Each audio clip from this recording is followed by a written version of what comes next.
Bom dia, graça e a paz do nosso Senhor e Salvador Jesus. Vamos ao nosso devocional diário, todos os dias uma palavra de Deus aos nossos corações.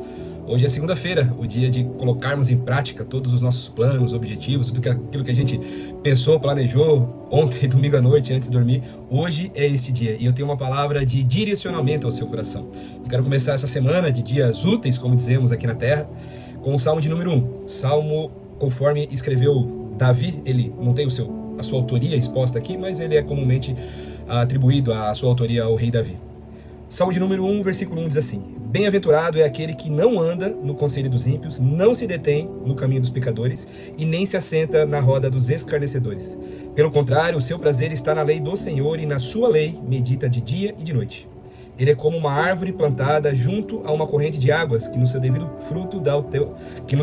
tempo dá o seu fruto, e cuja folhagem não murcha, e tudo o que ele faz será bem sucedido. Com os ímpios não é assim, são porém como a palha que o vento dispersa. Por isso os ímpios não prevalecerão no juízo, nem os pecadores na congregação dos justos. Pois o Senhor conhece o caminho dos justos, mas o caminho dos ímpios perecerá. Olha só que interessante.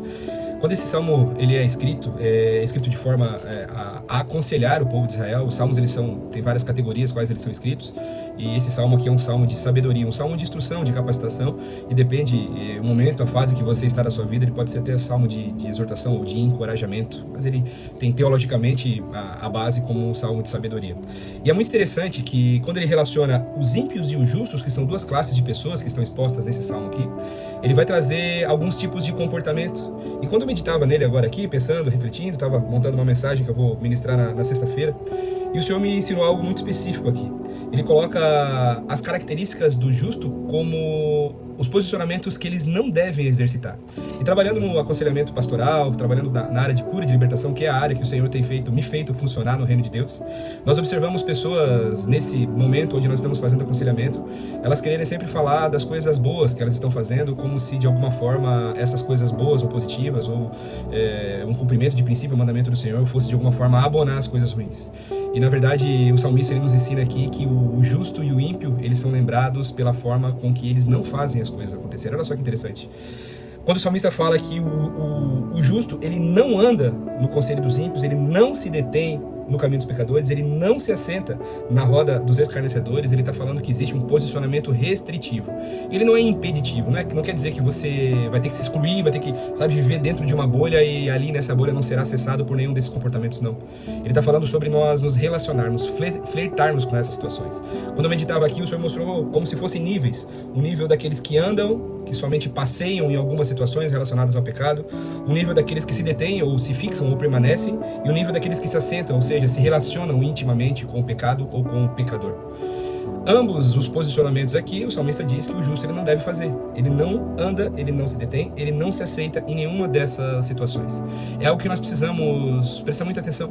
Porque por vezes nós queremos muito fazer o bem, queremos muito cumprir com aquilo que o Senhor tem para as nossas vidas, queremos, avançar, fluir, prosperar, receber as promessas a qual nós temos direito, e por vezes nós não nos preocupamos com aquilo que nós não devemos fazer. Eu quero lembrar você aqui que a caminhada com Deus, ela não vai falar sobre somente você cumprir ou fazer algo para o Senhor, mas o fato de você se tornar uma pessoa justa, como esse salmo está nos ensinando, ele vai falar também sobre aquilo que você não faz, a forma com que você não se relaciona com as coisas que são ditas como malditas, malignas, ou seja, o pecado diante do Senhor. Lembra daqui que o pecado, na sua etimologia, na essência da sua palavra, ele quer dizer errar o alvo, vem da palavra hamartia, hamartia, que é uma palavra grega usada, mas isso é a questão teológica, mas a essência, o significado da palavra pecado, ele é errar o alvo. E todas as vezes que nós decidimos não seguir este conselho, andarmos nos conselhos dos ímpios, nos determos em alguns caminhos dos pecadores, ou nos assentarmos nessas rodas dos escarnecedores, nós estamos errando o alvo daquilo que o Senhor tem preparado para as nossas vidas. Que não sejamos nós essa semana em errarmos o alvo. Lembre-se, você sim deve fazer o bem, você sim deve cumprir com os princípios e mandamentos, deve amar as pessoas, mas nada que você fizer de bem vai sobrepor aquilo que você faz de mal. Não existe uma troca nisso. O que troca os nossos maus caminhos é somente o arrependimento. E o maior traço do arrependimento é a mudança de rota, é eu não fazer aquilo que de alguma forma tem entristecido o coração do meu Senhor, tem ferido de alguma forma a minha estrutura familiar, tem machucado meus filhos, tem machucado as pessoas que me cercam, ou principalmente tem feito com que eu erre o alvo, ou eu erre o caminho ao qual o Senhor me chamou a estabelecer para minha vida. Pensa nisso, viu? Essa semana é uma excelente semana para nós ajustarmos a nossa mira no alvo e seguirmos em direção àquilo que o Senhor tem preparado para as nossas vidas. Vamos orar? Pai, no poderoso nome de Jesus, nós estamos nesta manhã diante da Tua presença, Senhor. Estamos gratos por poder começar o dia com a Tua palavra, Senhor. Se estamos começando o dia com a Tua palavra, sabemos que não existe outra verdade. A verdade absoluta nos nossos corações, na nossa vida, no nosso direcionamento é somente a Tua palavra. Por isso nós queremos agradecer por essa mensagem que o Senhor liberou sobre as nossas vidas aqui nessa manhã, através do Salmo 1, Pai. Por tantas vezes nós andamos, nós paramos, nós nos assentamos, Pai, em rodas, em conversas, em momentos com pessoas que não agradam ao Senhor, Pai. Por tantas vezes nós, que somos ditos como os justos, nos comportamos como ímpios, Pai. Por isso nós queremos nessa manhã pedir perdão ao Senhor, para que a nossa vida esteja alinhada, Senhor, direcionada com o Senhor. Eu declaro sobre a vida dos meus irmãos, Pai amado, que nessa manhã, Senhor, em nome do Senhor Jesus, eles venham se afastar de tudo aquilo que de alguma forma tem ferido o teu coração, tem feito com que eles errassem o alvo daquilo que o Senhor tem preparado para a vida deles, Senhor. Que nessa semana, Pai amado, em nome do Senhor Jesus, Pai amado, os conselhos não sejam os conselhos dos ímpios.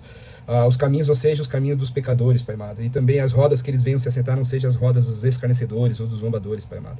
Mas que eles estejam firmados naquilo que o Senhor tem marcado, Senhor, como propósito, como promessa, Senhor. Que os relacionamentos que eles venham, Pai amado, ter no reino sejam relacionamentos que edifiquem as suas próprias vidas e glorifiquem o nome do Senhor, em nome de Jesus, para a glória de Deus. Amém. Amém, queridos irmãos, que Deus abençoe poderosamente sua vida. Se Deus quiser, amanhã nós estamos mais uma vez aqui com uma palavra de Deus aos nossos corações. E não esqueça, não erre o alvo, mire no Senhor. Foque naquilo que Deus tem para ser realizado na sua vida e através dela, e você viverá cada uma das promessas que o Senhor colocou aqui. Você será assim como essa árvore plantada junto ao ribeiro, no seu devido tempo, dará os frutos que forem designados ou que foram designados pelo Senhor na sua vida. Deus te abençoe.